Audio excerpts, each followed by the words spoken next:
Mungkin sebelumnya saya perkenalan dulu ya. Di sini saya sebagai KSS atau Kepala Subseksi Bidang Sistem Informasi Geografis dan PDE atau Perencanaan Data Elektronik di Perum Perhutani, salah satu BUMN yang pengelola hutan produksi di Indonesia. Sedikit saya akan memperkenalkan profil dari perusahaan saya. Untuk yang pertama, CV dari saya adalah laki-laki, Pak, Bapak dan Ibu, yang lahir di salah satu kabupaten kecil di Jawa Tengah, yaitu di Cilacap, tanggal 11 Juni 91. Eh, Tentu berkebangsaan Indonesia. Status pernikahan saya sudah menikah. Mungkin beberapa sudah tahu bahwa saya adalah suami dari salah satu dosen di UMN. Pendidikan saya itu terakhir di Sarjana Teknik Geodesi Universitas Gadjah Mada di Yogyakarta. Untuk pengalaman kerja saya pernah menjadi JIS analis di Solusi Energi Nusantara di bawah PGN Group atau perusahaan gas negara. Selanjutnya saya menjadi project manager di WebJIS Indonesia di Jakarta.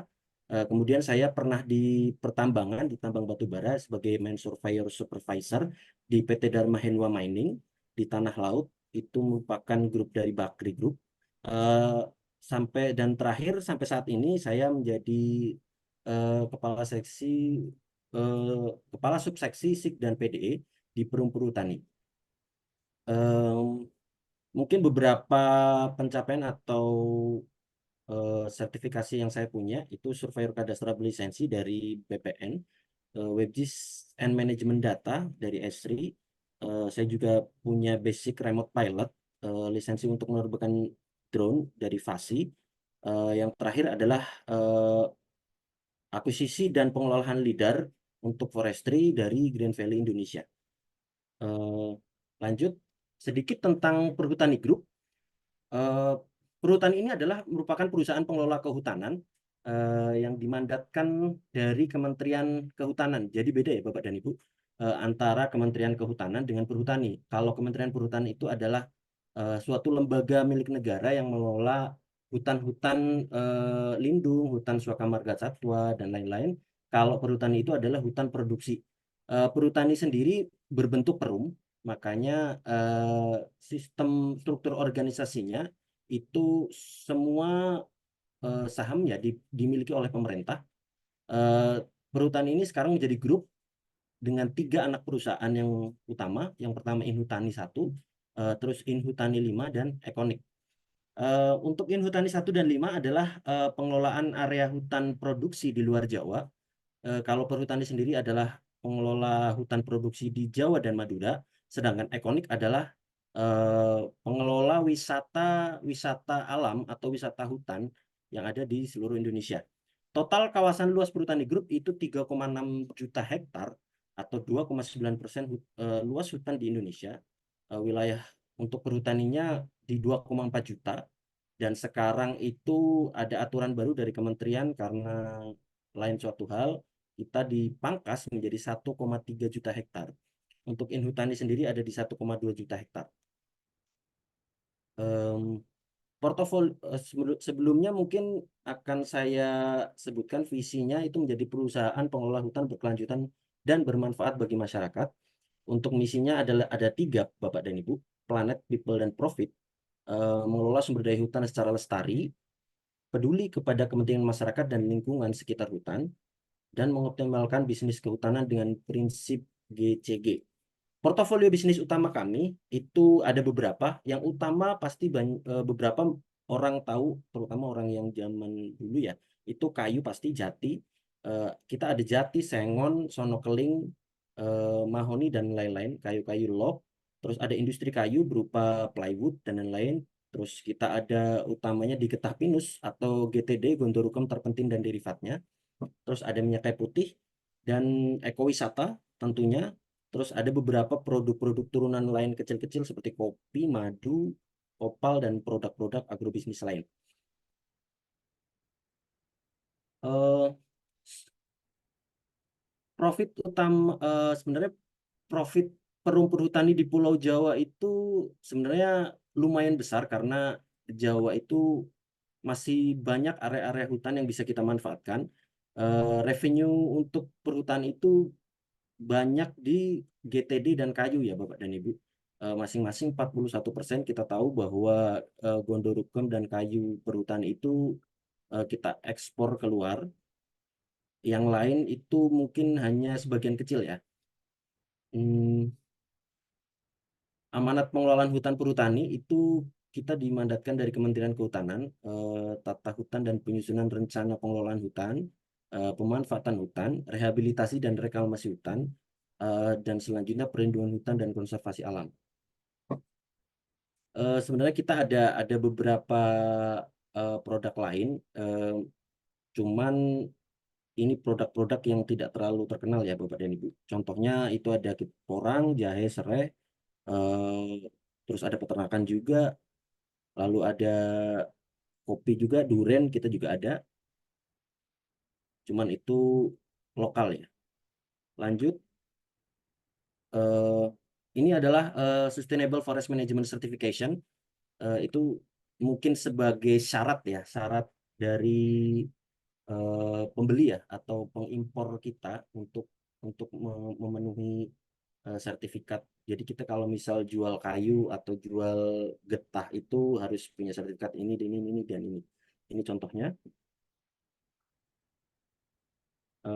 Ini adalah perhutani bisnis prosesnya, proses bisnis dari perhutani.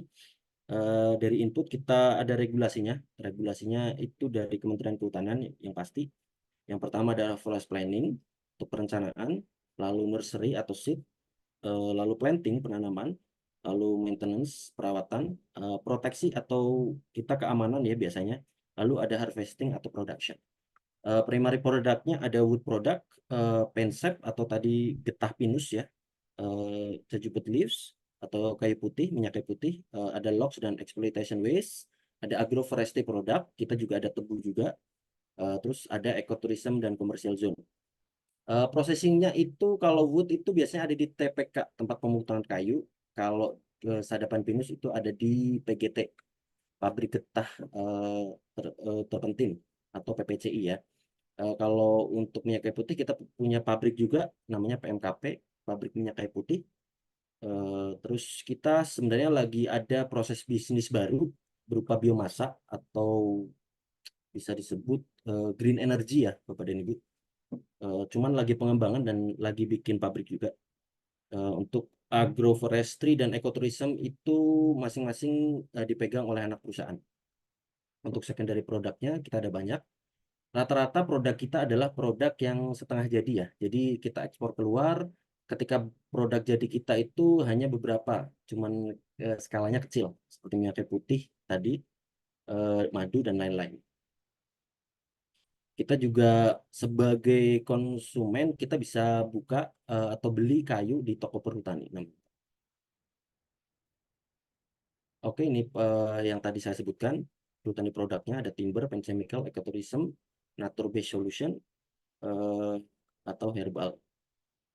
Nah, di sini ada prosesnya, proses untuk penchemical ya, atau getah pinus yang disadap, lalu diproses di pabrik, nah menjadi gambrosin namanya Bapak dan Ibu, dan terpentin oil. Itu biasanya digunakan untuk campuran pembuatan ban, kosmetik, lilin, terus tinta, printer juga bisa, banyak sih sabun. Ini mungkin ada sedikit video tentang perusahaan saya. Dari waktu ke waktu, Perum Perhutani terus berpacu mengembangkan perusahaan mengikuti arus perubahan zaman. Peran strategis perhutani adalah mendukung sistem kelestarian lingkungan, sosial budaya, dan perekonomian masyarakat dengan menjalankan bisnis kehutanan berlandaskan good corporate governance dan sesuai prinsip-prinsip kelestarian. Perum Perhutani terus melakukan transformasi diantaranya pelaksanaan program agroforestry Tebu Mandiri melalui pengembangan Sustainable Cane Agroforestry di wilayah Jombang dan Ngawi sebagai bentuk dukungan pada program pemerintah dalam swasembada gula nasional. Untuk mendukung brand wisata yang dikelola, Perhutani melakukan rebranding wisata alam melalui peningkatan kualitas produk dan pelayanan.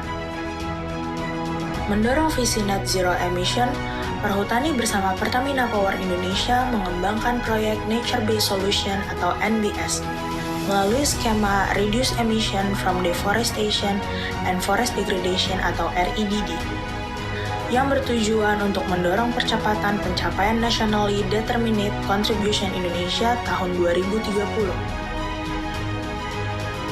Perhutani meluncurkan regrouping anak perusahaan berupa merger subholding Perhutani Group pada Inhutani 1 dan Inhutani 5, serta rebranding identitas Pahlawi Resources menjadi Iconic. Perhutani Group menunjukkan strategi produk fokus untuk pertumbuhan bisnis perusahaan, sehingga mempermudah dalam knowledge sharing, research and development, serta pengembangan sumber daya manusia. Upaya transformasi digital juga telah dilakukan Perhutani, dimulai dengan mengimplementasikan ERP, Financial Controlling, dan Human Capital Management System, serta membangun control room atau digital forest untuk memantau seluruh proses dan pencapaian kinerja secara digital dan real-time dari hulu hingga hilir. Perhutani juga melakukan hilirisasi serta optimalisasi industri, mulai dari industri kayu, biomasa, serta hasil hutan bukan kayu lainnya. Transformasi Perhutani untuk digitalisasi dan hilirisasi. Bergerak lebih cepat, bersama lebih kuat, menuju Perhutani baru.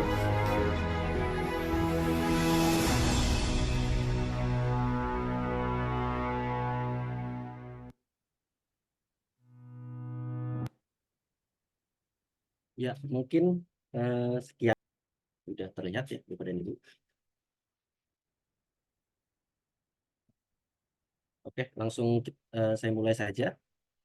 Judulnya adalah pemanfaatan penginderaan jauh atau remote sensing dan sistem informasi geospasial di dunia kehutanan. Apa sih penginderaan jauh? Pengertiannya ada dua, secara garis besar ya, Ibu dan Ibu. Penginderaan jauh atau remote sensing merupakan cara untuk memperoleh, mengolah, dan menganalisis data tentang suatu objek di permukaan bumi untuk mengetahui karakteristik objek tanpa melakukan kontak langsung dengan objek tersebut. Jadi jarak jauh ya istilahnya. Untuk yang kedua, penginderaan jauh adalah ilmu, seni, dan teknik untuk merekam suatu benda, gejala, dan area dari jarak jauh tanpa kontak langsung atau bersinggungan dengan alat pengindera berupa sensor buatan. Jadi pengertiannya hampir-hampir mirip ya Bapak dan Ibu.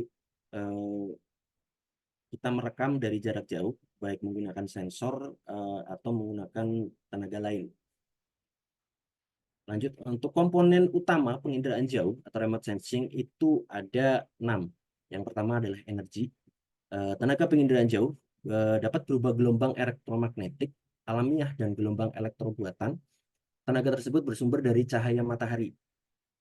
Yang kedua, objek. Objek itu berupa bentang alam maupun bentang budaya di permukaan bumi. Pokoknya apapun yang ada di permukaan bumi itu bisa dikatakan objek. Atmosfer. Di atmosfer ini terdapat molekul gas yang dapat menyerap, memantulkan, dan mempengaruhi tenaga elektromagnetik yang dapat mencapai permukaan bumi. Terdapat istilah jendela atmosfer atau atmospheric window, yaitu bagian dari spektrum elektromagnetik yang mampu melalui atmosfer dan dapat mencapai permukaan bumi.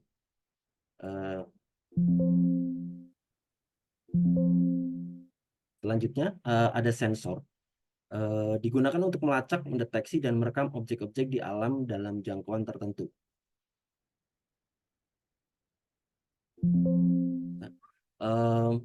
Yang kelima, perolehan data. Dilakukan dengan cara manual, yaitu dengan cara menginterpretasikan foto udara secara visual dan cara digital atau numerik dengan menggunakan komputer. Yang terakhir adalah penggunaan data sebagai tolak ukur keberhasilan aplikasi penginderaan jauh dipengaruhi oleh pengetahuan disiplin ilmu masing-masing baik lembaga maupun perorangan.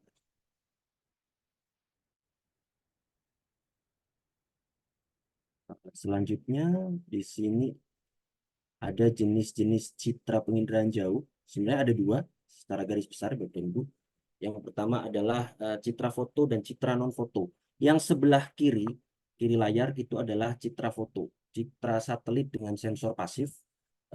Ini kalau tidak salah Landsat, citra Landsat. Perbedaan citra foto dan non foto itu ada di variabel pembedanya. Yang pertama sensor. Kalau citra foto itu pakai kamera, kalau non foto itu nggak pakai kamera. Biasanya pemindaian atau scanning. Biasanya sih semacam radar, IFSAR dan lain-lain. Nah, ini contoh yang sebelah kanannya itu pakai citra satelit dengan sensor aktif atau nggak pakai kamera ya. Biasanya pakai sensor panas, sensor warna, biasanya macam-macam. Yang kedua adalah detektornya. Kalau citra foto udah jelas, kalau kamera itu pakai film. Kalau non foto itu bisa bikin pita magnetik, termistor, fotokonduktif, sama fotovoltaik. Yang ketiga adalah proses perekamannya. Kalau kamera udah jelas, fotografi. Kalau non foto itu lebih ke elektronik. Mekanisme perekamannya, citra foto itu serentak, langsung jepret, sekali jepret langsung satu area. Kalau non foto itu biasanya parsial, jadi sebagian-sebagian. Untuk spektrum elektromagnetiknya, kalau citra foto itu spektrumnya spektrum tampak, kalau yang non foto itu spektra tampak dan perluasannya thermal dan gelombang mikro.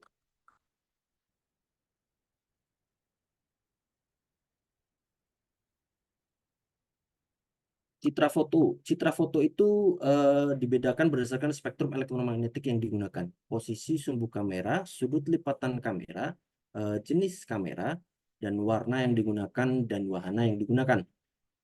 Kalau wahana itu biasanya kita mengenalnya ada dua secara garis besar ya, itu wahana dengan vehicle, itu bisa berupa pesawat terbang atau drone.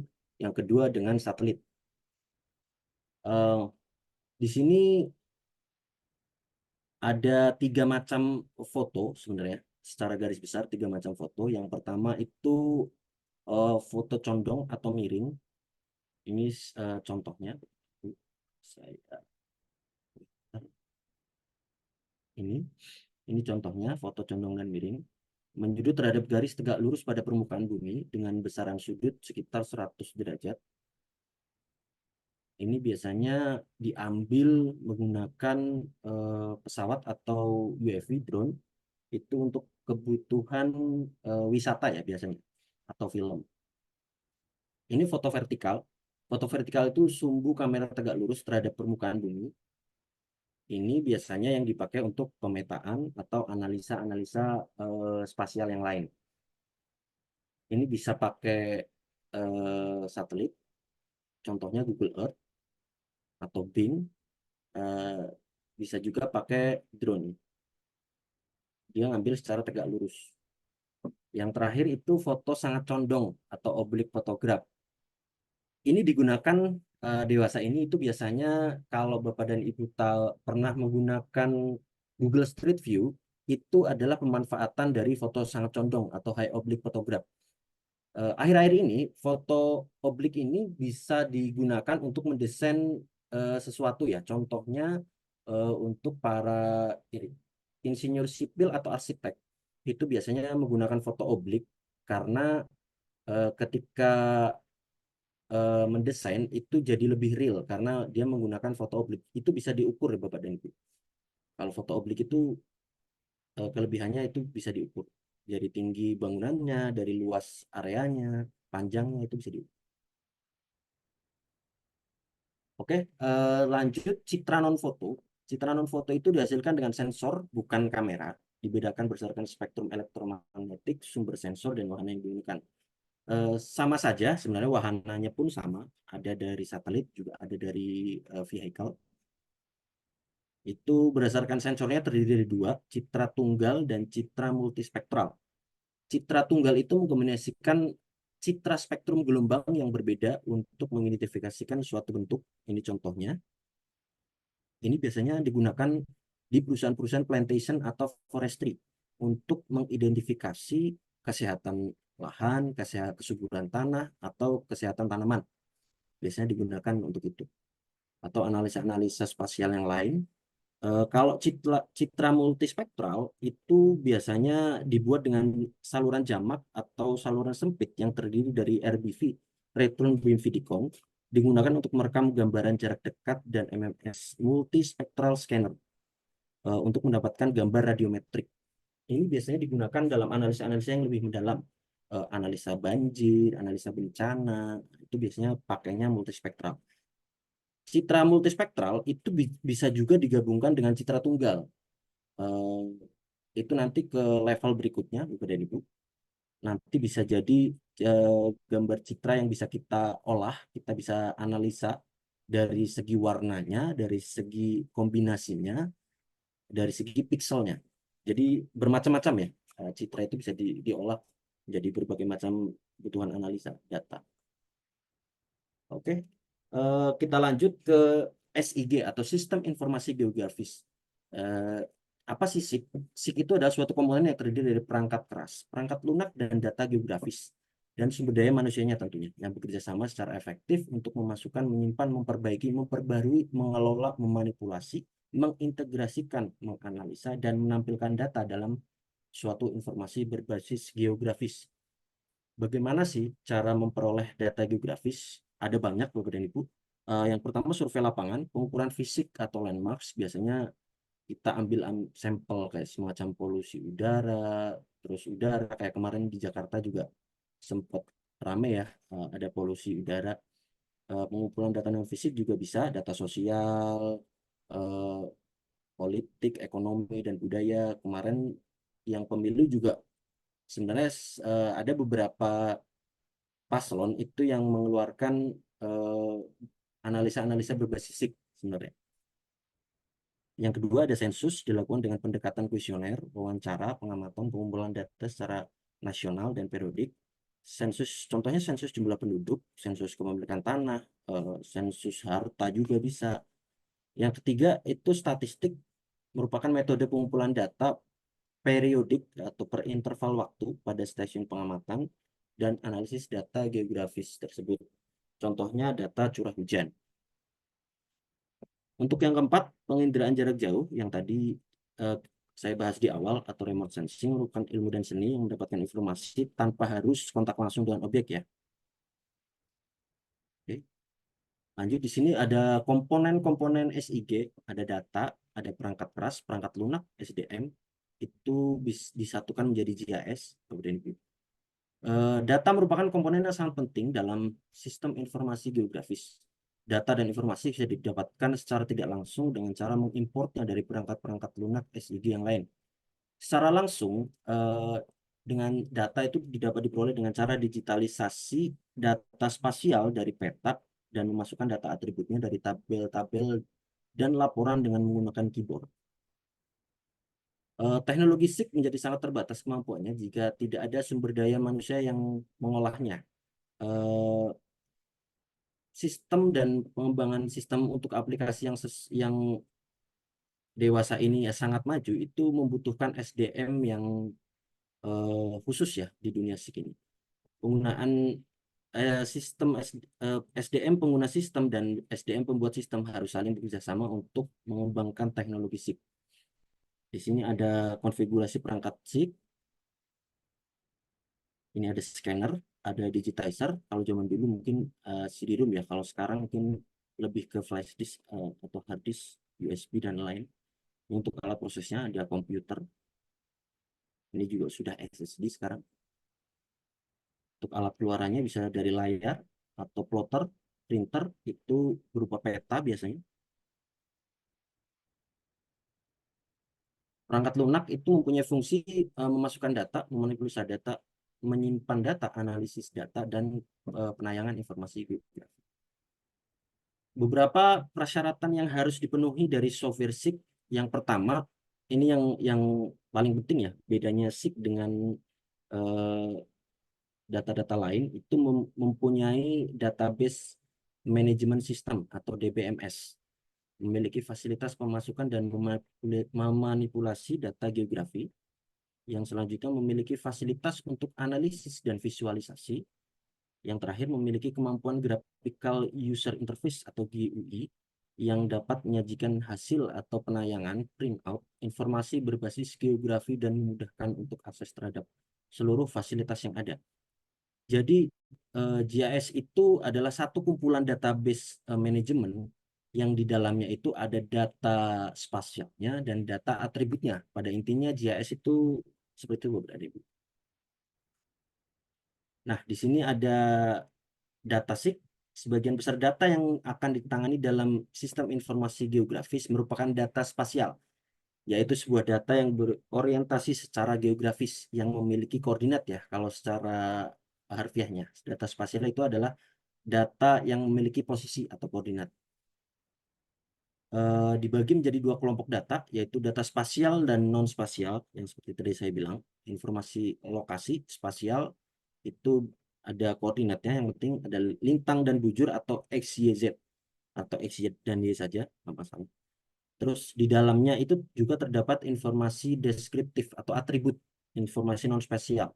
Misalnya di titik itu atau di area itu yang punya siapa, terus alamatnya di mana, jalan apa, luasnya berapa, kode posnya berapa, eh, misalnya ada endemi endemi tertentu apa, atau yang terjangkit itu berapa. Nah, itu contoh informasi deskriptif atau atribut. Nah, format data SIG itu sebenarnya ada dua, Bapak dan Ibu. Secara garis besar, ada data vektor dan data raster. Data vektor itu merupakan bentuk bumi yang direpresentasikan ke dalam garis area atau daerah yang dibatasi oleh garis yang berawal dan berakhir pada titik yang sama atau poligon ya. Kita kenal itu poligon. Titik dan nodes merupakan titik perpotongan antara dua buah garis. Ini ada contohnya di sini. Ini poligon, itu data vektor. Ini line dan ini point, titik-titik point. Cuma tiga sebenarnya. Kalau penggabungan antara itu bisa polyline,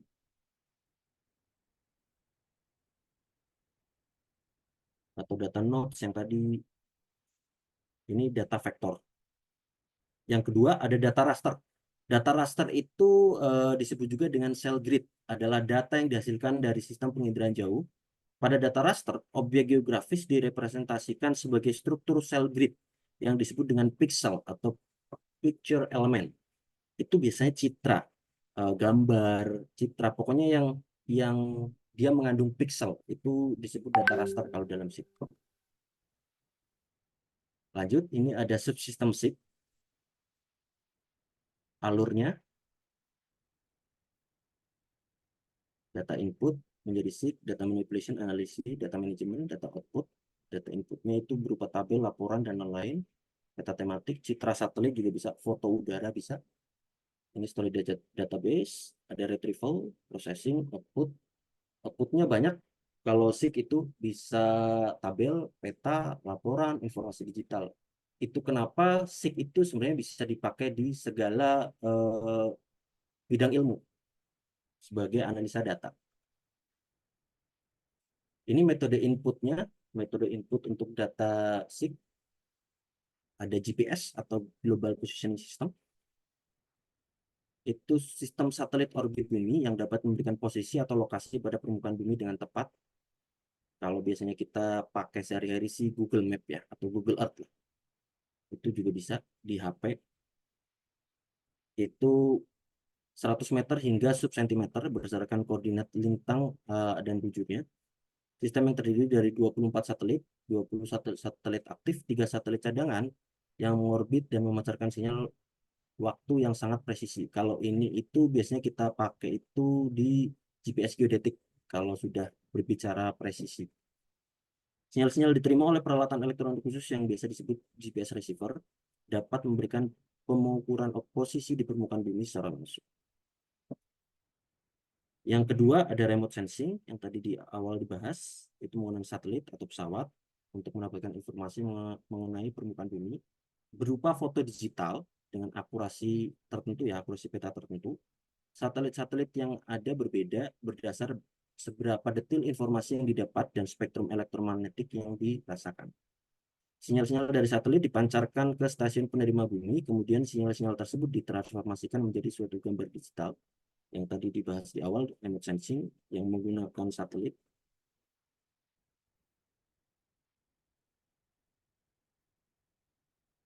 Selanjutnya, yang proses SIG ini hampir sama dengan yang tadi.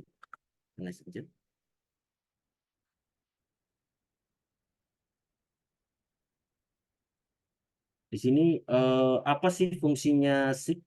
Fungsinya SIG itu adalah akuisisi data dan proses awal meliputi digitasi, editing, pembangunan topologi, konversi format data, pemberian atribut, dan lain-lain.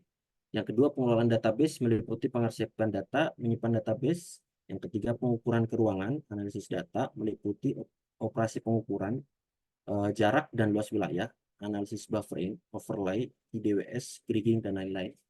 Penayangan grafis dan visualisasi meliputi transformasi skala, generalisasi, peta topografi, peta statistik, dan peta tematik. Eh, Pentingnya SIG apa sih? Pentingnya SIG itu adalah mengintegrasikan data spasial dengan informasi yang bertipe non-spasial. Memberikan cara baru untuk memanipulasi dan menampilkan data secara lebih mendalam. Memungkinkan menampilkan dan menganalisa data berdasarkan pendekatan secara geografis dan relationship. Siapa yang membutuhkan SIG itu banyak, Bapak dan Ibu. Berbagai bidang yang tadi saya sebutkan. Saya ambil contoh satu saja. Mungkin Bapak dan Ibu kalau dulu tahu HP yang paling bagus apa sih? Nokia mungkin, Samsung. Nah, kenapa ada merek-merek dari Tiongkok yang masuk seperti Vivo, Xiaomi, Infinix, dan lain-lain? Ternyata yang artikel yang pernah saya baca, mereka itu menggunakan SIG sebagai basis data untuk marketing atau penjualan. Jadi begini, eh, mereka itu entah dari mana dapat data pendapatan per kapita di suatu daerah. Nah, dari situ mereka bisa menganalisa produk-produk mereka yang harganya misal di range antara 1 sampai 3 juta, itu mereka lempar ke daerah ini. Nah, 3 juta sampai 5 juta mereka lempar ke daerah yang lain karena pendapatan per kapita di daerah tersebut lumayan tinggi. Nah, itu yang dipakai mereka untuk marketing atau analisa SIG-nya itu dimaksimalkan untuk marketing. Akhirnya mereka bisa sebesar sekarang, penjualannya selaris sekarang. Itu salah satu contoh di bidang teknologi. Oke, kita masuk aplikasi SIG di bidang kehutanan atau di perusahaan saya, Bapak dan Ibu. Nah, ini adalah penelitian yang pernah saya buat bersama istri, tentunya. Penelitian berbasis UFV. Eh, saya submit atau saya bersama istri submit ke IEEE di tahun 2022, International Conference Aerospace Electronics and Remote Sensing Technology, atau ICARES. Ini merupakan perhitungan jumlah pohon menggunakan data foto drone dengan menggunakan software recognition developer. Jadi perhitungan jumlah pohon secara otomatis dari hasil citra foto drone yang diolah dengan recognition developer nama software. Ini UAV atau Unmanned Aerial Vehicle atau drone. Nah, di sini itu ada data yang saya dapatkan dari teman-teman di di daerah ya. Kalau saya kan di pusat di Jakarta. Nah, biasanya yang mengambil data itu adalah teman-teman yang di daerah, yang di Jawa Barat atau Jawa Tengah atau Jawa Timur. Nah, saya dapat data itu kemudian saya olah. Nah, di sini sebenarnya sistemnya dari si software ini atau recognition developer itu adalah machine learning. Jadi dia itu bisa mendefinisikan, oh ini loh satu individu pohon, itu kita harus ngasih sampel atau ngasih contoh. Eh, beberapa beberapa eh, sampel itu ditentukan sama mereka. Jadi ada luasan area. Nah, mereka itu eh, mempunyai aturan atau rule bahwa misal ada kotakan, nah kita harus ngasih sampel di 5 5 AOI namanya, area of interest. Misal di sini, di sini, di sini, di sini, dan di sini. Nah, ini pemilihan sampel yang diambil satu area atau satu petak kalau di perhutani itu tanamannya akasia mangium, di mana sampel dipilih secara merata dan menyebar pada daerah penelitian. Terus ada generate template atau group size yang dipilih pada proses generate template ini sebanyak 45 buah template atau 45 buah sampel. Koefisien korelasi rata-rata antar template itu sebesar 0,669. Ini udah default ya dari si softwarenya. Ini ada tes template atau menguji sampel yang tadi dibuat. Itu ada ambang batasnya juga default dari si developernya sebesar 0,6. Terus ada negatif template adalah ukuran kelompok yang berbeda namun tidak dapat mengubah lapisan karena lapisan selalu sesuai dengan lapisan template saat ini. Atau yang minor-minor, template yang tidak sama dengan yang lain. Itu sama aja negatif template.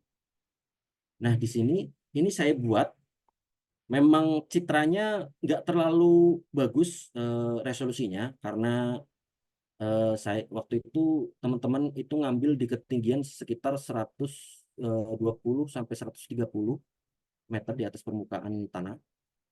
Drone-nya pun drone yang kecil, waktu itu pakai kalau tidak salah DJI Phantom 4. Makanya hasilnya jadi seperti ini, agak kurang jelas ya.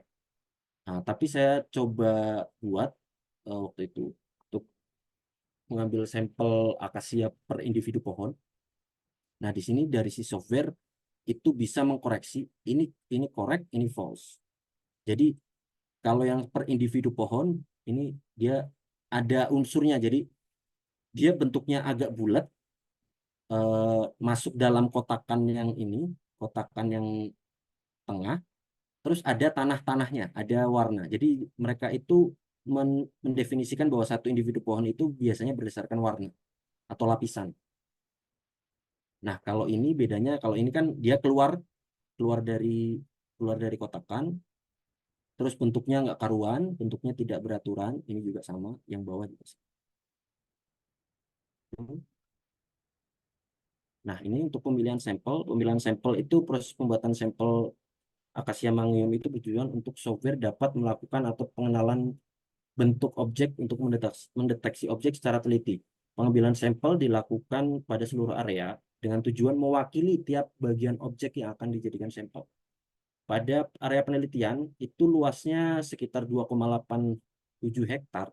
Diambil sampel itu 45 buah sampel secara acak. Ini ukurannya juga bisa dibesar atau kecilkan tergantung ininya ya Bapak dan Ibu, tergantung tanamannya. Kalau tanamannya misal pinus kan itu lebih besar ya. Tajuknya itu kelihatan lebih besar kalau dari atas. Ini menjadi 100. Ukuran menyesuaikan besaran kanopi atau tajuk dari pohon Acacia Mangium pada ortofotonya. Layer yang digunakan adalah layer ini. Bandnya masuknya band merah yang menampilkan objek. Ini hasil pembentukan template-nya atau sampelnya tadi. Nah, ini cara mengetesnya, mengetes template yang tadi. Nah, ini tahapan ini digunakan threshold pada luasan 1300 kali 1300 meter dengan cara select region. Hal tersebut memiliki fungsi pengambilan sampel area kecil sebagai acuan perhitungan. Hasil dari sampling tersebut terdapat 44 pohon terdeteksi. Lalu lakukan eliminasi terhadap pohon yang bukan mangium pada kolom review target. Nah, ini tes template ini dari si developer juga mengharuskan kita mengetes di area yang lebih kecil dulu, baru nanti secara keseluruhan. Ini execute-nya atau eksekusinya. Yang tadi saya bicarakan, threshold-nya sudah default dari sananya, 0,6. Menghasilkan template akan digunakan sebagai acuan perhitungan otomatis pada perangkat tersebut. Setelah proses pembuatan template tersebut dilakukan dengan baik dan menghasilkan sampling yang baik, tahapan selanjutnya adalah mengeksekusi template yang dibuat dengan cara klik kanan pada kolom proses tree. Dengan memilih append new akan muncul kotak dialog seperti ini. Ini execute. Nah, ini hasil akhirnya, Bapak dan Ibu. Mungkin agak tidak terlihat ya. Jadi sebenarnya tidak terlalu sempurna ya Bapak dan Ibu ya. Jadi di area tengah sampai ke ya sekitar tengahan ini masih oke. Ke pinggir-pinggir sini masih oke. Tapi ketika di pinggir-pinggir sini yang warnanya rancu itu dia terdeteksi sebagai pohon. Padahal ini kalau tidak salah tanah kosong. Ini bangunan, ini tanah kosong, dan yang di sini juga ini bukan tanaman. Ini kalau nggak salah jagung apa ya? Kalau nggak salah saya pernah pesan. Nah, ini memang ada beberapa error ya, random error. Random error itu kita eliminasi. Kalau saya itu waktu itu dengan ArcGIS, dengan software GIS.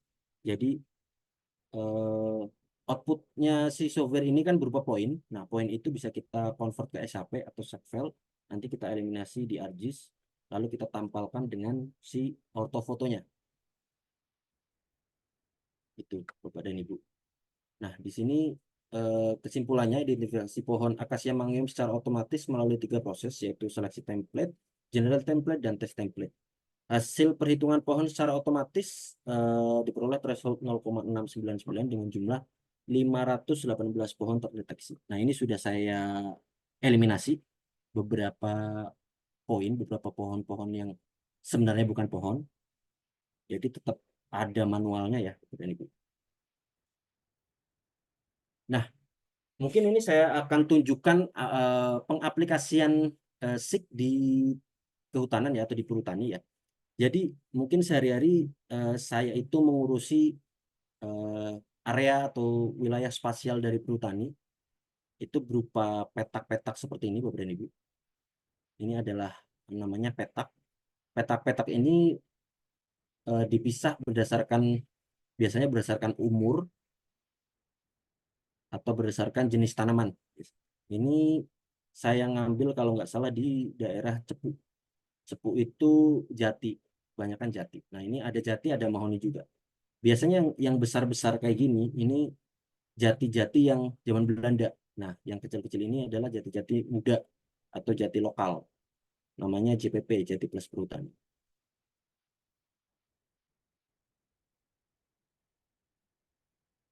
Nah, analisa yang tadi, yang eh, menggunakan perhitungan jumlah pohon menggunakan recognition itu sebenarnya sudah kita terapkan, cuman belum belum secara menyeluruh karena keterbatasan SDM ya, karena kita harus mengambil foto drone yang areanya sejumlah 2,4 juta hektar tadi, jadi masih dalam tahapan proses pengembangan, masih dikumpulkan datanya dulu, nanti kita proses secara keseluruhan. Oke, mungkin cukup dari saya tentang penginderaan jauh, remote sensing, dan SIG di dunia kehutanan. Apakah ada pertanyaan dari Bapak dan Ibu? Dipersilahkan.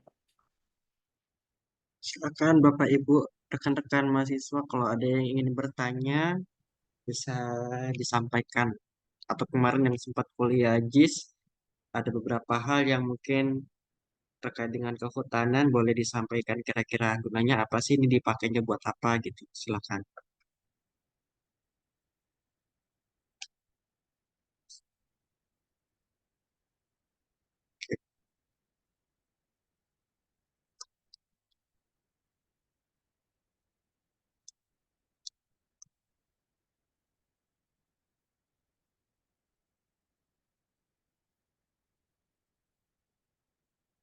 Ayo silakan, ada yang bertanya silakan Adrix. Iya, selamat sore Pak. Saya ingin bertanya sih Pak. Tadi kan sempat disebutkan di beberapa profil Bapak ya, kalau misalkan Bapak udah bekerja di beberapa bidang seperti ada di energi, terus pertambangan, dan terakhir ini dan sekarang udah jalani di bagian hutan ya Pak. Eh, Walaupun mungkin base-nya tetap di bagian JIS dan remote sensing ini, tapi ada perbedaan tersendiri nggak sih Pak ketika menjalani di pekerjaan yang rasanya bidangnya cukup berbeda ya, karena energi kan mungkin lingkup data apa ya, kalau tadi kan ada data non spasialnya mungkin berbeda gitu ya Pak. Jadi apakah ada kendala tersendiri ketika eh, bekerja di topik atau bidang yang berbeda? Terima kasih Pak. Mungkin langsung saya jawab saja ya Pak. Boleh, boleh. Dengan siapa tadi, Pak Adrix ya? Iya, Adrix. Adrix. Mas Adrix atau Pak Adrix. Mungkin biar lebih menghormati saja Pak Adrix. Mungkin bisa saya jawab. Yang pertama itu untuk awal ya Pak ya. Saya bicara pengalaman sedikit itu di bidang energi. sebenarnya di bidang perbedaannya di bidang energi, baik itu migas, pertambangan, dan non energi ya, kayak kehutanan, terus pemerintahan, itu yang saya rasakan adalah eh, manajemen data. Manajemen data ketika saya bekerja di energi itu jauh lebih tertata rapi. Tertata rapi itu dalam artian gini, misal ada satu database manajemen itu dia sangat rinci, jadi terstruktur dengan baik. Kalau bedanya sih secara secara global bisa kita ini ya analogikan, misal kalau saya di kehutanan saya ngurusinya rata-rata poligon kalau di GIS karena luasan area. Nah, kalau di PGN atau Pertamina itu ngurusnya cuma pipa biasanya. Jadi yang satu poligon, yang satunya line. Nah, beda lagi kalau di pertambangan. Kalau pertambangan itu sangat concern dengan volume. Jadi lebih ke 3D modelnya. Jadi berapa sih luasan luasan penampang ini, nanti eh, tingginya berapa, nanti dihitung volumenya gitu. Sebenarnya perbedaannya lebih mencolok ke situ sih. Kalau dari kerapaian data mungkin lebih lebih terstruktur di energi ya. Saya nggak tahu kenapa. Kalau di non energi eh, agak kurang sih ininya, struktur datanya agak kurang rapi. Itu aja sih. Oke, baik, terima kasih. Yang lain, saya kira ada yang mau ditanyakan, kami persilahkan.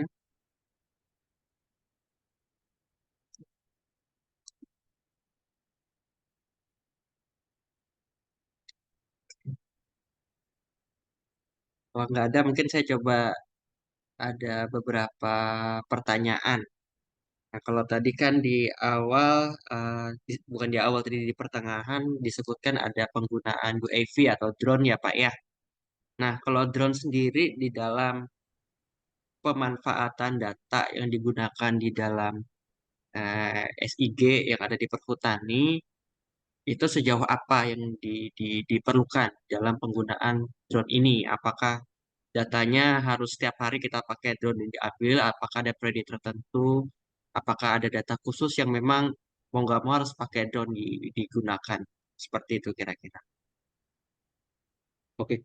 Eh, Kalau di Perhutani Pak Deden, Mm-mm. khususnya itu kita punya namanya evaluasi potensi. Jadi kita menghitung potensi area kita tuh berapa sih? Karena kita bekerja di hutan produksi, jadi kita harus menghitung potensi yang ada di perusahaan kita, yang ada di area kita. Nah, evaluasi potensi kita itu setahun sekali. Nah, drone itu biasanya digunakan untuk memfoto area-area yang produktif. Jadi kita tuh ada area yang produktif, ada yang tidak. Contoh yang tidak produktif tuh contoh yang tenurial atau konflik, terus macam-macam sih. Jadi yang tidak bisa ditanami lagi, tapi itu masih area kita. Nah, kita itu evaluasi potensi hanya memfoto daerah-daerah yang produktif. Itu setahun sekali. Kita total punya sekitar 75 drone, Pak Deden, di Oke. satu Indonesia ini ya, satu Jawa lah, lebih tepatnya di satu Jawa. Jadi setiap tahun kita harus memfoto itu sebagai dasar perencanaan kita ke depannya mau seperti apa. Terus yang kedua, kita sudah mulai untuk pemantauan keamanan. Jadi SIG ini sebenarnya bisa dimanfaatkan di berbagai bidang yang tadi saya sampaikan Pak Dede, termasuk ke pemantauan keamanan. Jadi kalau zaman dulu mungkin banyak orang-orang yang dengan gampangnya mencuri kayu atau mencuri tanaman apa gitu, buah atau apa gitu yang ada di hutan, sedangkan kita kan SDM-nya terbatas. Nah, ini mulai mulai digalakkan dengan pemakaian drone gitu. Cuman lagi dalam tahap pengembangan karena memang memang apa ya, teknologinya lumayan mahal ya, dan lumayan eh, high risk ya. Jadinya kita masih dalam tahap pengembangan. Eh, Mungkin itu aja sih Pak Deden kalau drone di dunia kehutanan, aplikasinya ke GIS gitu. Kalau dari data drone tadi yang dimanfaatkan di dalam JIS itu sejauh apa analisisnya? Apakah ada analisis spasialnya kah? Apakah ada analisis non spasial seperti apa? Apakah segmentasi pencitraan seperti apa? Sebenarnya eh, kalau secara aturan, Pak Deden, di kita itu eh, hasil citra drone itu dimanfaatkan sebagai analisa keruangan atau spasial. Jadi kita kan banyak area-area yang bertampalan atau berhimpitan dengan masyarakat ya, Hmm. dengan SHM ya atau sertifikat hak milik. Nah, itu biasanya digunakan untuk analisa batas batas Ya. terluar. Cuman karena di kita itu volume pekerjaan yang terlalu tinggi, jadi ketika kita mengambil foto drone itu drone kita kan ada yang udah RTK, ada yang belum. Nah, harusnya kan pakai GCP namanya, ground control point, atau buat ngekontrol foto satu dengan foto yang lainnya biar tidak bergeser ketika digabung.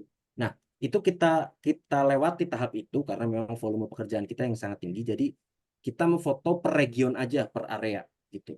Kalau di kita tuh namanya KPH, Kesatuan Pemangku Hutan, itu selevel kabupaten. Jadi kita hanya memfoto di daerah kita sendiri, analisanya juga hanya sebatas untuk analisa perencanaan eh, potensi ke depan atau perhitungan, misal perhitungan keuangannya nanti gimana, kita bisa harvesting berapa, kita bisa nanam berapa, hanya sebatas itu sih Bapak Dede. Gitu. Mungkin tambahan sedikit, selain pakai drone, drone tadi di awal kan disebutin ada citra foto, citra non foto. Kalau drone ini kan berarti masuk dalam kategori citra foto ya. Ya. Kalau citra non foto sendiri, apakah ada sejauh mana yang digunakan selama ini? Kalau citra non foto kita belum menggunakan ya Pak Deden karena memang sekali lagi keterbatasan SDM juga. Pengolahan citra non foto itu memang agak sedikit rumit eh, karena memerlukan keterampilan dan pengalaman sih lebih tepatnya. Itu kita dulu pernah mencoba sekali namanya NDVI kalau nggak salah. Itu untuk studi kesehatan tanaman. Cuman karena biayanya kita kan harus beli beli citra itu, beli citra non foto itu eh, ke pihak luar ya, ke pihak ketiga. Nah, itu karena area kita luas, jadi harganya lumayan fantastis. Waktu itu kita coba di satu cakupan satu petak, kalau nggak salah 10 hektaran, itu nggak maksimal sih hasilnya. Nggak begitu apa ya, signifikan lah dengan hasil hasil perbandingannya. Jadi tidak kita lakukan sih untuk citra langsung. Kalau saya lihat di background belakang itu kan ada tulisan LIDAR ya. Mm. Nah, LIDAR sendiri dipakai nggak di dalam perhutani Nah ini untuk eh, berikutnya ini Pak Deden. Jadi slide terakhir ini saya akan berbicara tentang teknologi terbaru yang akan dipakai sama perhutani, yaitu LIDAR atau Light Detection and Ranging. Gitu sih. Nanti akan saya jelaskan di slide berikutnya, ini slide terakhir mungkin. Oke, baik. Kira-kira ada pertanyaan yang lain sebelum kita lanjutkan kembali untuk materi dari Pak Angga?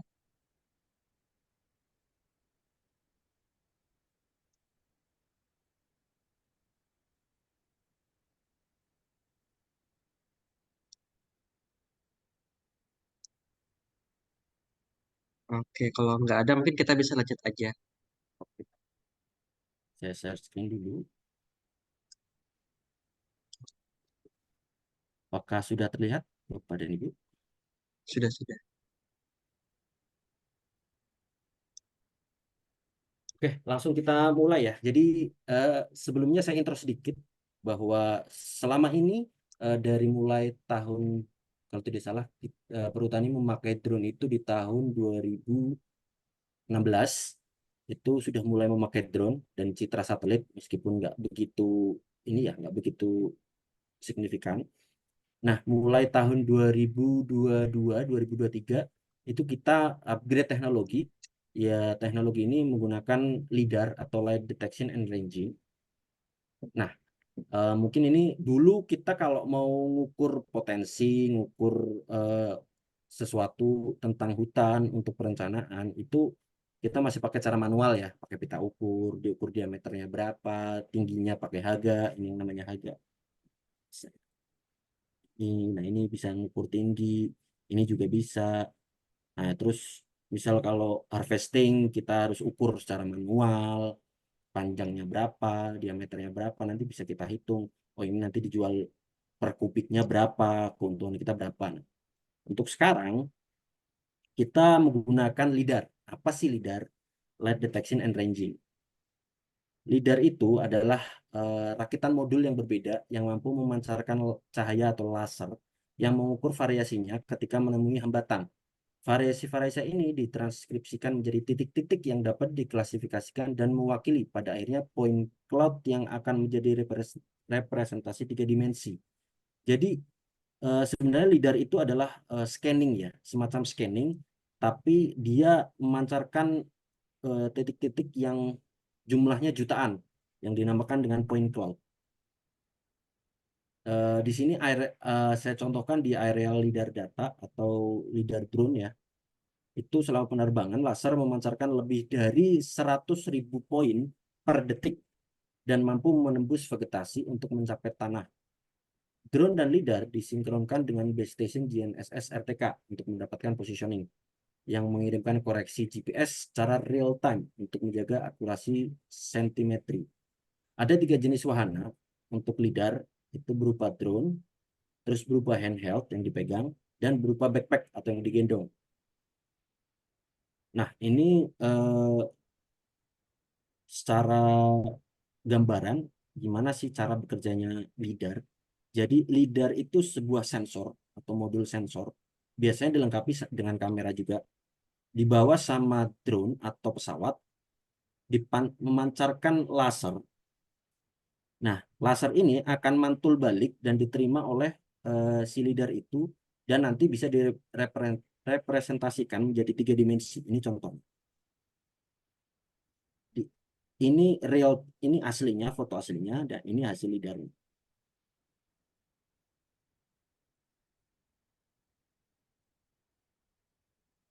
Gitu.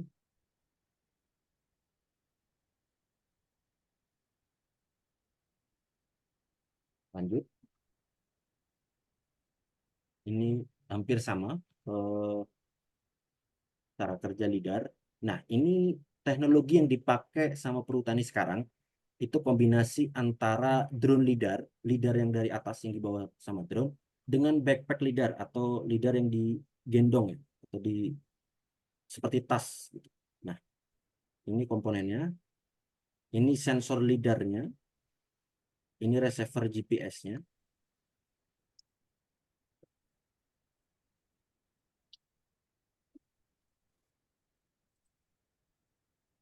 So LiDAR, or light detection and ranging, uses lasers to measure the elevation of things like the ground, forests, and even buildings. It's a lot like sonar, which uses sound waves to map things, or radar, which uses radio waves to map things, but a LiDAR system uses light, sent out from a laser. But aren't lasers used for stuff like, I don't know, scanning barcodes, making your favorite band look awesome, removing hair? Ew. Seriously, how does a LiDAR system use lasers to measure stuff? Now, just for the record, there are different ways to collect LiDAR data. From the ground, from an airplane, or even from space. Airborne LiDAR data are the most commonly available LiDAR data, and airborne LiDAR data will also be freely available through the National Ecological Observatory Network, or NEON, so we'll focus on that in this video.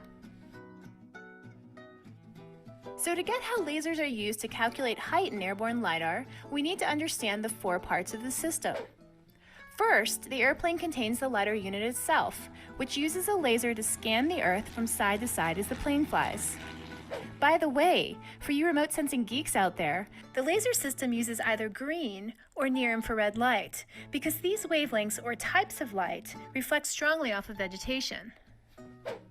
The next component of a LiDAR system is a GPS receiver that tracks the altitude and XY location of the airplane. The GPS allows us to figure out where LiDAR reflections are on the ground. The third component of a LiDAR system is what's called an Inertial Measurement Unit, or IMU. Not to be confused with EMU, an IMU. The IMU tracks the tilt of the plane in the sky as it flies, which is important for accurate elevation calculations. Finally, the LiDAR system includes a computer. The computer records all of that important height information that the LiDAR collects as it scans the Earth's surface. No computer, no data. It's as simple as that. Now you may be wondering, how do the laser, the GPS, the IMU, and the computer all work together to get us these fantastically useful LiDAR datasets? Well, the laser in a LiDAR system scans the Earth, actively emitting light energy towards the ground. Now, before we go any further, let's get two key LiDAR terms associated with this emitted light energy out of the way. So we can speak LiDAR and all. First, let's define the word pulse. A pulse simply refers to a burst of light energy that is emitted by the LiDAR system. And second, let's define the word return. Return refers to reflected light energy that has been recorded by the LiDAR sensor. So pulses of light energy travel to the ground and return back to the LiDAR sensor. Now we're speaking LiDAR. Now all of this pulse and return business is great, but speaking the language doesn't give us height. To get height, the LiDAR system records the time that it takes for the light energy to travel to the ground and back. The system then uses the speed of light to calculate the distance between the top of that object and the plane. So let's break down what this distance calculation looks like. You take travel time, multiplied by the speed of light, divided by 2 since the light traveled to the ground and back. This calculation gives us how far the light actually traveled to the ground.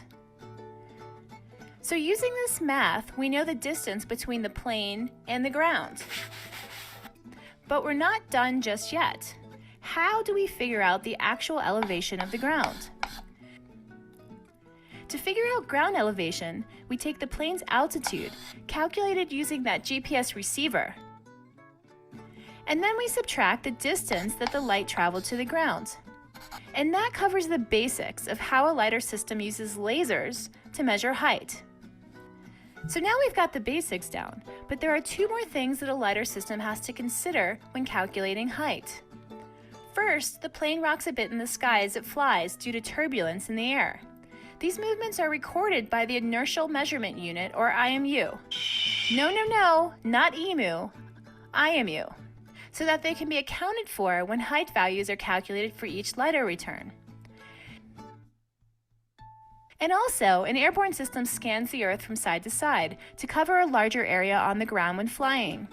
So while some light pulses travel vertically from the plane to the ground, or directly at nadir if we're still talking LiDAR lingo here, most pulses leave the plane at an angle or off nadir. So the system also needs to account for pulse angle when it calculates elevation. So let's put this all together one last time. The LiDAR system emits pulses of light energy towards the ground using a laser.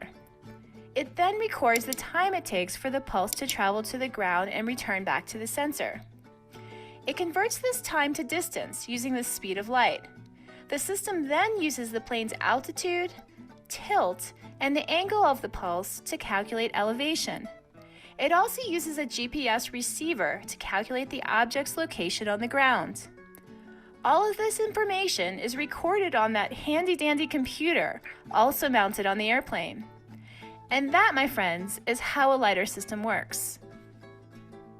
Now, there is one more component of a LiDAR system that makes it so useful. A pulse of light doesn't just reflect off of one thing, like the top of a tree, and yield one return. Sometimes a LiDAR pulse travels through things, like the gaps between tree branches and leaves. Think about standing on the forest floor and watching the sunlight filter through the tops of the trees, making the leaves and branches glow. So light energy that passes through the canopy reflects off of the branches and leaves within the canopy. This ability of a LiDAR system to travel through and record information starting from the top of the canopy, through the canopy, and all the way to the ground makes LiDAR systems unique and highly valuable to scientists studying trees. These returns from within the canopy tell us more about what's happening inside the forest, or the forest structure. For example, they can tell us about the shape of the trees, or the density of the leaves on the trees. They can sometimes even be used to estimate whether there's shrubs below the trees on the forest floor. But we'll save that topic of using LiDAR to estimate forest structure for another video. And now, my friends, you know how a LiDAR system generally works. And also, you can consider yourself fluent in the language of LiDAR.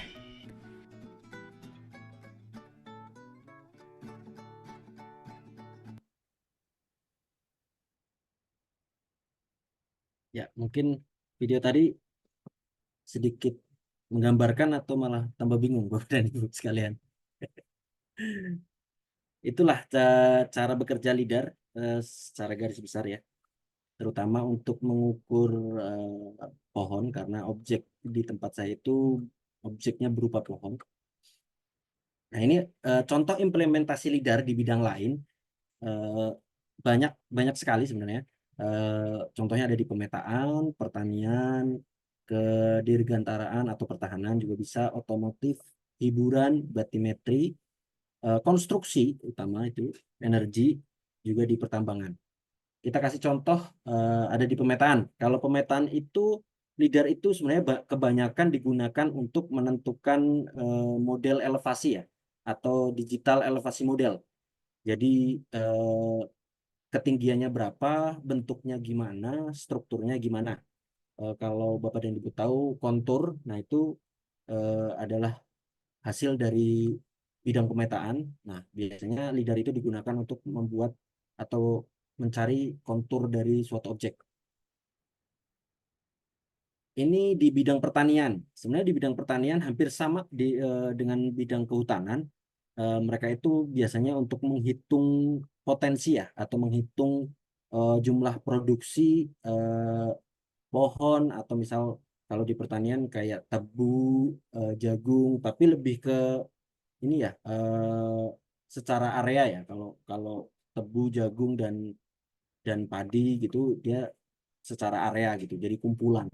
Nah, kalau di kehutanan itu biasanya dia per pohon, jadi dihitung diameternya berapa, nanti ketika di harvesting atau dipanen itu bisa menghasilkan kayu ukuran berapa, dijual per meter kubiknya itu berapa. Nah, itu biasanya di kehutanan itu biasanya. Nah, kalau pertanian juga bisa digunakan untuk estimasi biomasa tanaman juga bisa, atau mendeteksi sifat-sifat tanah juga bisa, karena LiDAR itu sebenarnya bukan hanya point cloud saja. Jadi point cloud itu yang tadi saya bicarakan di awal, di sensornya itu ada kamera, jadi bisa dikombinasikan dengan kamera.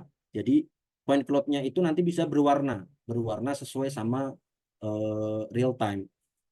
Nah, itu bisa digunakan untuk analisa sifat tanah atau analisa kesuburan, kedalaman, bisa kemiringan, kelembapan, dan aspek-aspek lainnya.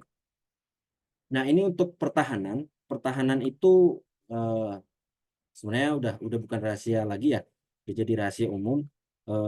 Drone-drone yang digunakan sama Rusia dan Ukraina itu ada beberapa yang pakai LiDAR. Itu mereka itu menggunakan itu untuk memetakan kontur. Jadi memetakan kontur, luasan, terus kontur, luasan, ketinggian juga iya. Jadi biar bisa biar bisa efisien lah dalam pergerakan, misal kalau dalam pertahanan atau perperangan.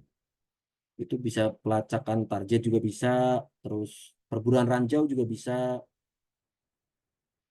Itu kalau di pertahanan. Nah, ini untuk otomotif. Otomotif itu hampir sama penggunaannya dengan teknologi di handphone. Kalau Bapak dan Ibu tahu, iPhone 12 atau 13 saya lupa. Itu ada teknologi mini LiDAR yang bisa men-scan objek yang ada di sekitar itu hanya dengan mengaktifkan suatu tools. Saya lupa toolsnya apa. Nah, di otomotif LiDAR itu sebenarnya digunakan di mobil. Contohnya di ADAS atau di, kalau Bapak dan Ibu tahu, Tesla ya, yang otomatis ya, yang bisa jalan tanpa ada driver. Nah, itu sebenarnya mengadopsi dari teknologi LiDAR. Jadi dia memetakan dulu di sekitar areanya itu ada halangan atau tidak, ada objek atau tidak. Nah, baru si AI-nya itu atau si machine learning-nya itu akan memunculkan perintah, oke, kita jalan. Misal kita belok, ada objek, ya udah kita berhenti. Nah, itu sebenarnya dari pemanfaatan teknologi lidar 3 dimensi sendiri.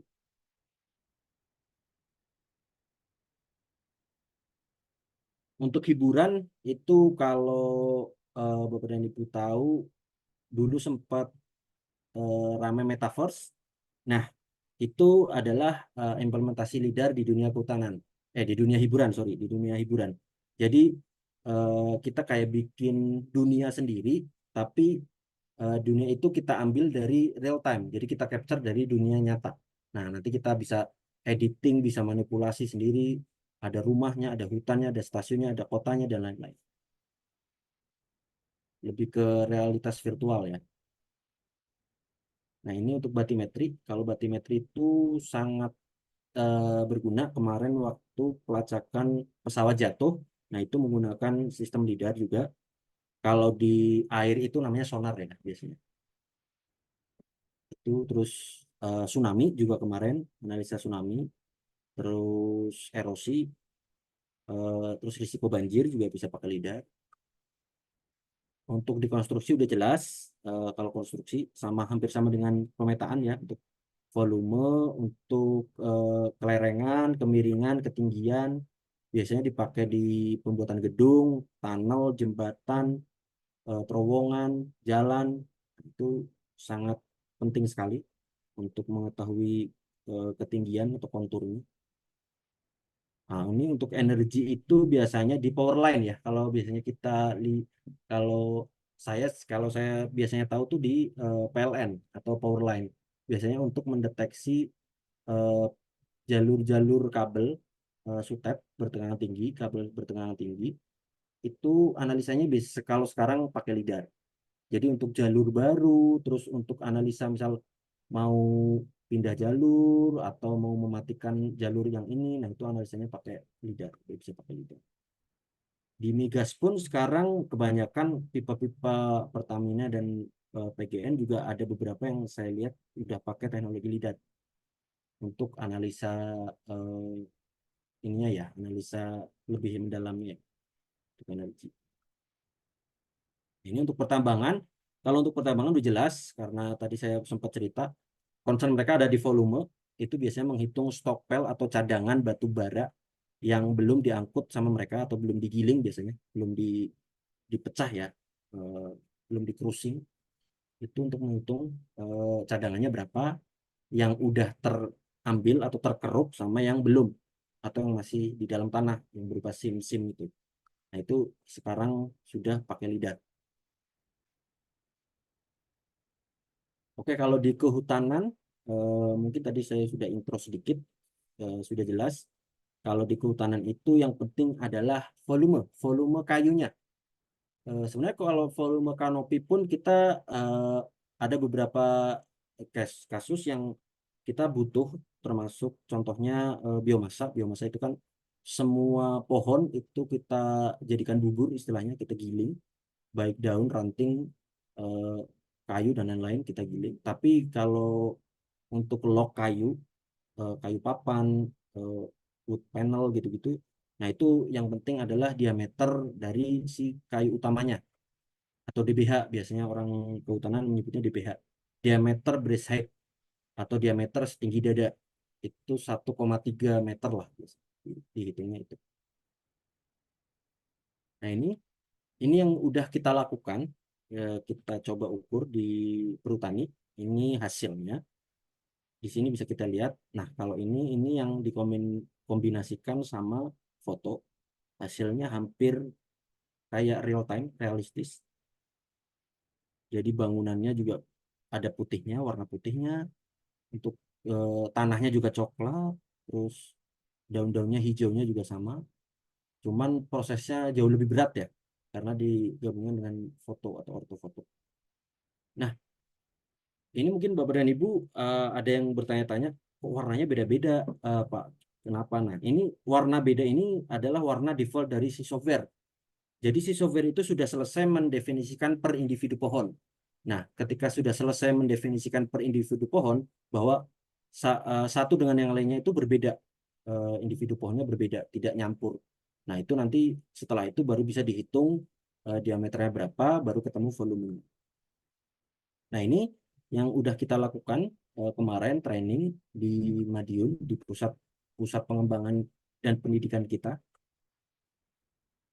Nah, ini untuk kita pakai dua alat ya, satu dari atas, satunya yang kita gendong, karena memang kita sudah melakukan uji coba sebanyak 10 kali kalau tidak salah.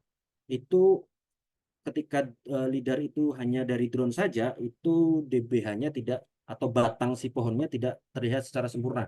Makanya kita kombinasikan dengan namanya backpack lidar. Ini juga butuh base station untuk mengontrol kedua alat ini agar nanti datanya ketika digabungkan tidak lari kemana-mana. Ini ada GPS base, GNSS base. Jadi si alat ini connect ke sini, si drone-nya juga connect sini. Jadi ketika nanti datanya digabungkan bisa jadi satu.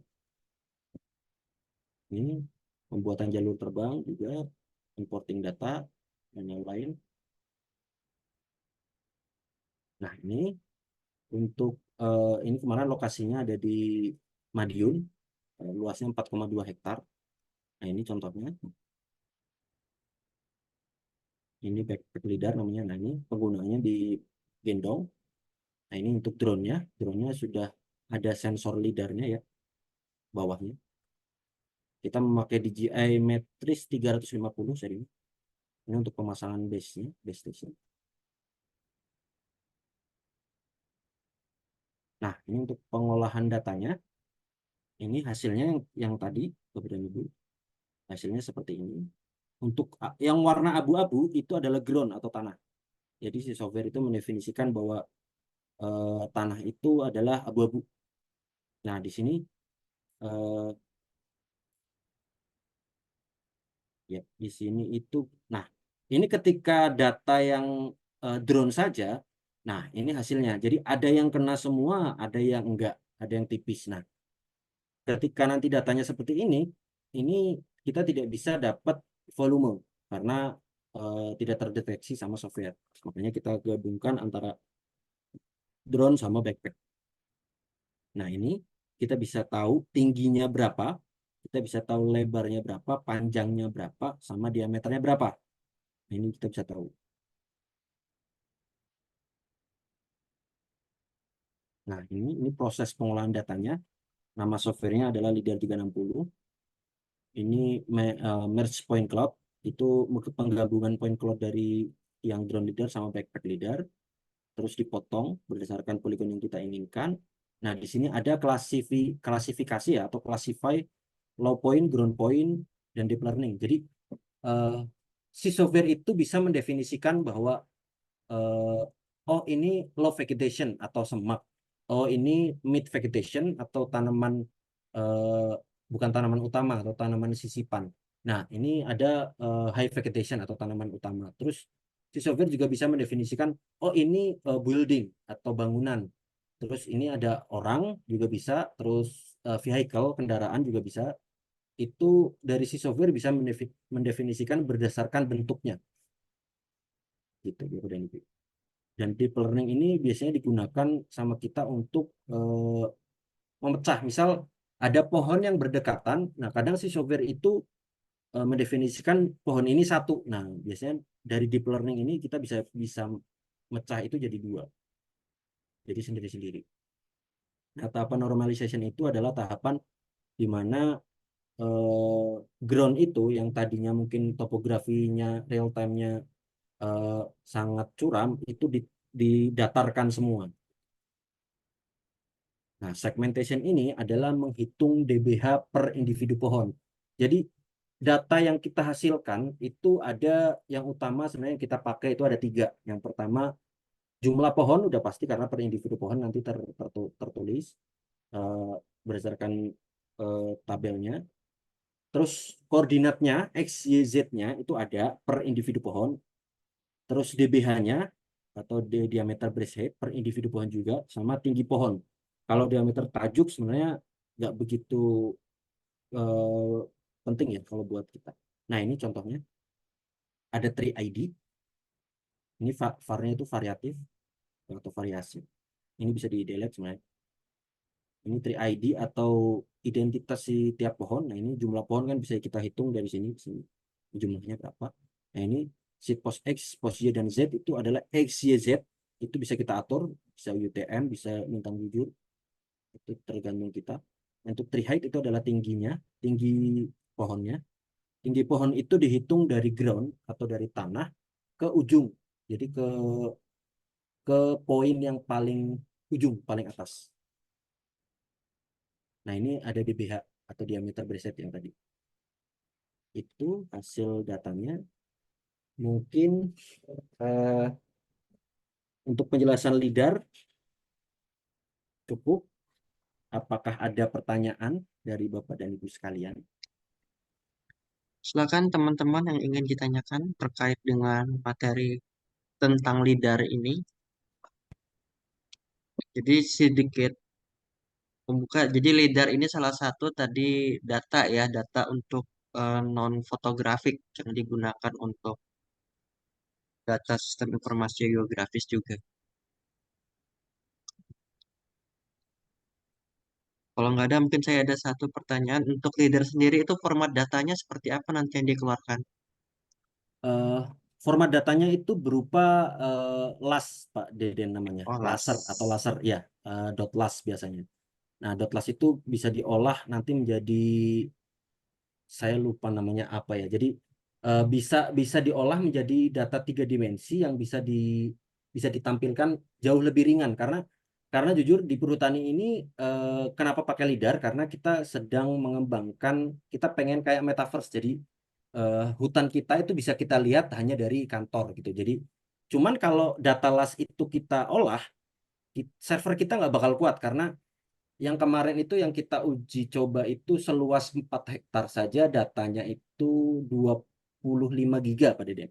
Jadi 4 hektar ya. Sedangkan area kita itu totalnya 2,1 ya 2 jutaan. Nah, itu mungkin bisa dibayangkan berapa tera, berapa tetra, nggak tahu lah saya itu. Nah, itu ada formatnya LAS, berupa LAS, dan bisa diolah ke format data yang lain yang lebih ringan. Silakan yang lain jika ingin ada yang ditanyakan kira-kira. Berarti tadi itu softwarenya sudah satu kesatuan ya, LIDAR 360 Ya. dengan perangkatnya. Ya, itu bawaan Pak Dedin. Jadi satu package, satu merek lah istilahnya.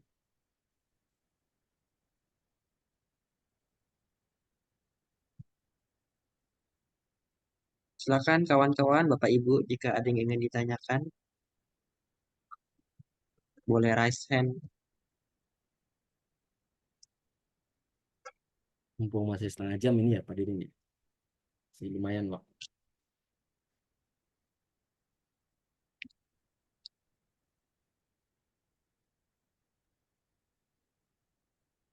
Kalau keterbatasan, mungkin yang beberapa hal terkait dengan LIDAR sendiri seperti apa, Pak, di sana? Selain dari server ya untuk menyimpan datanya, kira-kira. Selama ini ke hambatan yang kita alami yaitu ada di pengolahan data.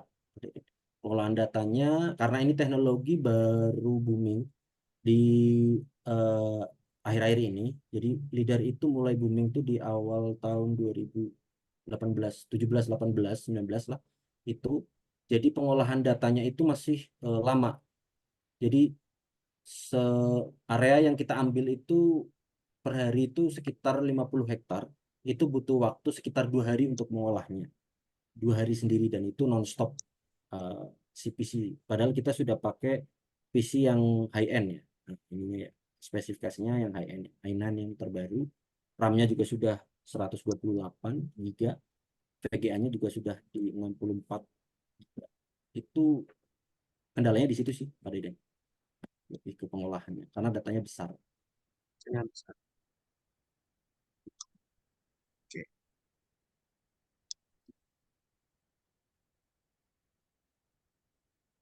Yang lain rekan-rekan ada yang ingin ditanyakan? Ini mumpung kita ada orang yang udah kerja di bidang JIS, silakan. Nanti kalau nggak ada, susah kita untuk mencari tenaga di bidang JIS.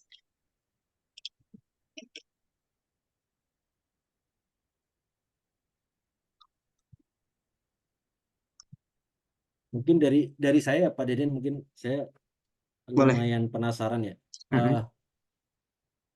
Mata kuliah ini kan remote sensing and GIS itu baru atau sudah lama Pak Deden di UMN sendiri? Baru pertama kalinya di semester ini. Oh, kalau berarti pilihan ya, mata kuliah pilihan ya Pak Deden? Ya, mata kuliah pilihan elektif. Peminatnya lumayan atau gimana Pak Deden menurut pandangan sebagai ketua jurusan? Lumayan. Lumayan. Ini bisa ditanya beberapa mahasiswa yang hadir di sini. Oh, ini yang ikut Ada ini beberapa ya. ada beberapa mahasiswa yang ikut mata kuliah ini. Kalau GIS-nya memakai software apa Pak Deden kalau boleh tahu? Kalau kemarin kita baru pakai QGIS, Quantum GIS. Dan rencana setelah UTS ini mau pakai ArcGIS. Dua software itu karena baru pertama kali kita coba dua software itu. Dan rencana juga di salah satu pertemuan mau belajar pakai drone ngolah datanya bagaimana. Seperti itu. Tapi belum sampai ke lidar. Jadi kita masih fotometrik Iya, aja. iya, iya, iya. Kalau GIS-nya itu sebenarnya kan kalau kita di perhutani itu pakainya lebih banyak pakainya ArcGIS ya. ArcGIS itu ibarat Microsoft ya. Jadi Windows lah. Ya, Ibarat Windows. Jadi kalau Quantum tuh ibaratnya Linux gitu. Jadi tapi eh, kekurangannya ArcGIS itu adalah apa ya? Bugnya. Jadi kalau kita tidak beli license orinya, bugnya itu suka ngeselin kadang. Jadi kita di perhutani ya kita meskipun ada yang license, cuman beberapa orang pakai yang bajakan. Nah, itu kadang terkendala dengan bugnya ketika olah datanya lama dan analisanya lebih berat, itu dia akan nge-freeze biasanya kalau oke. ArcGIS. Kalau Quantum tuh lebih lebih fleksibel sih, lebih enak sih, karena dia eh, open source juga sih. Cuman orang lebih biasa pakai ArcGIS sih biasanya kalau di dunia GIS. Ya, untuk ArcGIS, mudah-mudahan dijaminlah license untuk yang kita gunakan ini. Karena yang sekarang kan perhutani pakai ArcGIS Pak Deden, mungkin Ya, cerita sedikit ya. Nah, boleh. ArcGIS itu Esri itu udah tidak mengeluarkan ArcMap. Mereka itu sekarang mengeluarkan namanya ArcGIS Online. Nah, ArcGIS Online itu dia harus subscription. Jadi kita kalau masuk pakai username sama password. Cuman kemarin terkendala masalah license-nya karena mereka masih ini ya, masih kayak trial jadi masih banyak bug-nya sih kemarin. Kita akhirnya balik lagi ke ArcMap. Oke, baik. Saya note, cek sama tim mereka.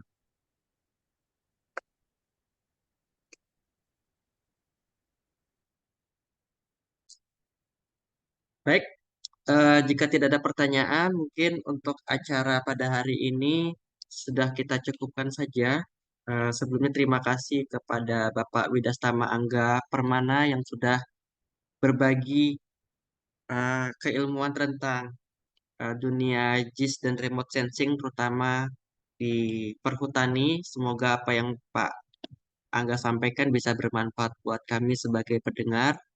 Dan juga kepada rekan-rekan semoga juga bisa mendapatkan manfaat dari uh, pemaparan yang sudah Pak Angga berikan. Dengan demikian untuk webinar pada sore hari ini kita cukupkan. Jangan lupa nanti di hari Jumat masih ada webinar lagi dengan pembicara yang berbeda untuk mata kuliah audit dan energi yang nanti akan disampaikan oleh Brahmi selaku moderator. Oke, dengan demikian saya cukupkan. Terima kasih atas kehadirannya. Selamat sore dan selamat beraktivitas kembali. Terima kasih semuanya. Terima Terima kasih, kasih Pangga. Pak Terima Deden. kasih, terima kasih Pak Deden.